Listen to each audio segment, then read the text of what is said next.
Well, hey guys, what is up? Welcome back to my channel, Gospel Simplicity, a place where we are passionate about the beautiful simplicity and transformative power of the gospel. We're out to talk about life, Jesus, and the journey of faith in a real, honest, and open way. So if that at all interests you and you haven't already, I'd really encourage you, hit subscribe down below to become a part of what we're doing here on this channel.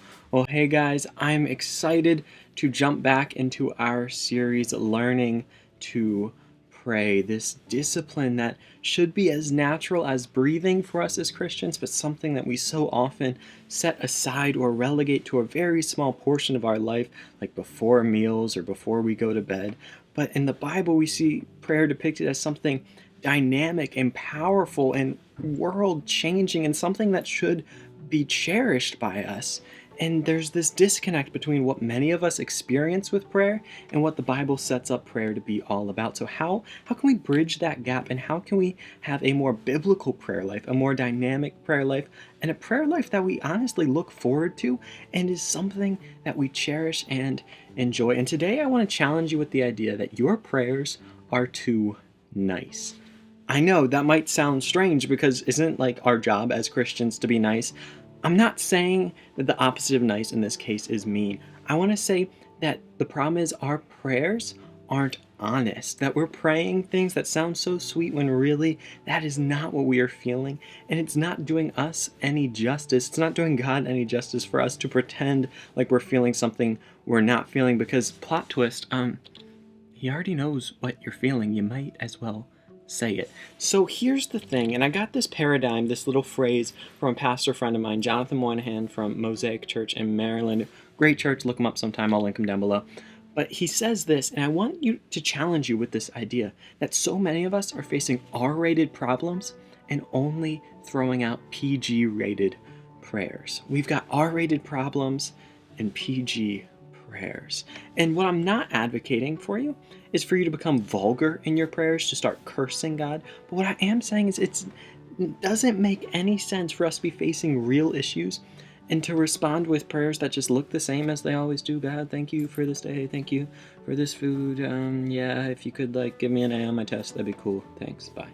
Like that, what good is that doing? Like, I'm not trying to belittle your prayers, but let's get real. If you're facing real problems, let's have real prayers. And I think that this is demonstrated so well in the book of Psalms. There's an entire category of Psalms called Lament Psalms, and you can find them scattered throughout the entire collection of Psalms, and they are oh so powerful because they represent just raw, honest crying out to God, saying, God, why have you forsaken me? God, why have you forgotten me? God, how long do I have to wait? God, why? And I think some of us need to adopt that kind of honesty in our prayer life, because if you only come to God with prayers that sound nice in any circumstance, you are not actually being honest with God. And I'm not saying, again, that you should lose your reverence for God, that you should be rude, but God invites us through these Psalms to be honest, to be real, to say, God, I don't understand. And the key here is that it is much better for you to be upset with God, talking to God, than running from God in your anger with God. When you are angry with God, when you are upset with the circumstances, much better to run towards God and ask why than to run away and say, you know what, God, I don't even need you.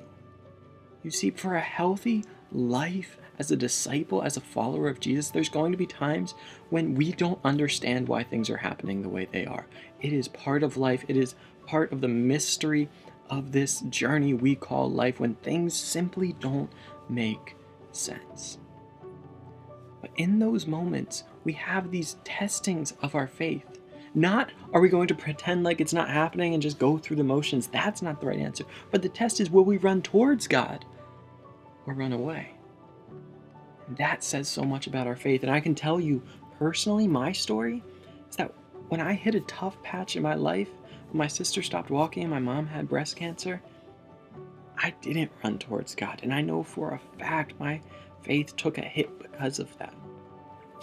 But God invites us to bring our fears, our doubts, our anger, and lay them at His feet. Say, God, why? God, I don't understand. Because in that moment, we are still communing with God. We are still talking with God. We're saying, God, I understand that you're in control, but I don't understand the way you're controlling things. that's okay. He invites us to ask those questions. He invites us to say, God, how long till you show up? God, why? God, have you forsaken me? And we can be reassured. Even in our doubts, in our struggles, in our anger, God hears our prayers. He does not leave us alone. I love Psalm 77, an example of a lament psalm. The psalmist is crying out and he is frustrated. But in it we see how things turned around. And he looks back on God's faithfulness and bringing the Israelites out of Egypt through the Red Sea. And he says that he can hold on to hope because of what God has done in the past. And when we process things in the presence of God like that, when we process talking through things with God, we can remember all that God has done for us. But when we choose to shut God out, or worse, just pretend to God that nothing's happening, just going through the motions, not really talking to God, just saying, yeah, thanks for the meal, blah, blah, blah, blah, blah. Like, we are losing out on that opportunity to gain more depth in our relationship with Christ. Sometimes it is these difficult things, it is the valleys that bring us into deeper connection with God, but we have to choose to lean in and not lean out. So I want to challenge you. Are your prayers too nice? Are they actually expressing the depth of your soul? Are you actually expressing your deepest feelings to God? He already knows them, but will you process them with Him instead of running away from Him, pretending like nothing is happening at all? That's my challenge for you. And I hope you'll take that. And I encourage you to look up some lament psalms. You can check out Psalm 13, Psalm 42, Psalm 77, all of these, and so many more to find out what is this psalm and how can I kind of incorporate this into my life. And maybe you can start with praying one of those over your own life, but I'd encourage you to personalize it and say, God, I'm upset, and He'll meet you where you are. Well, thanks guys so much for watching this video. I really appreciate you doing that. It truly means so much to me that you would take time out of your day to hear my thoughts on this, and I so hope that it was helpful to you. If you did enjoy this video, I'd really encourage you to click like, leave me a comment down below, maybe share it with a friend who you think could benefit from this. And if you haven't already, I'd encourage you to hit subscribe so you can become a part of what we're doing here on this channel and stay up to date with all that we're doing. I'd love to have you in this community along for the ride of this channel, Gospel of Simplicity. So until next time, guys, I'd encourage you to be on the lookout for more videos. And as always, most importantly, go out and love God and love others, because truly, above all else, that will change the world. Peace. Love you guys so much. See you next time.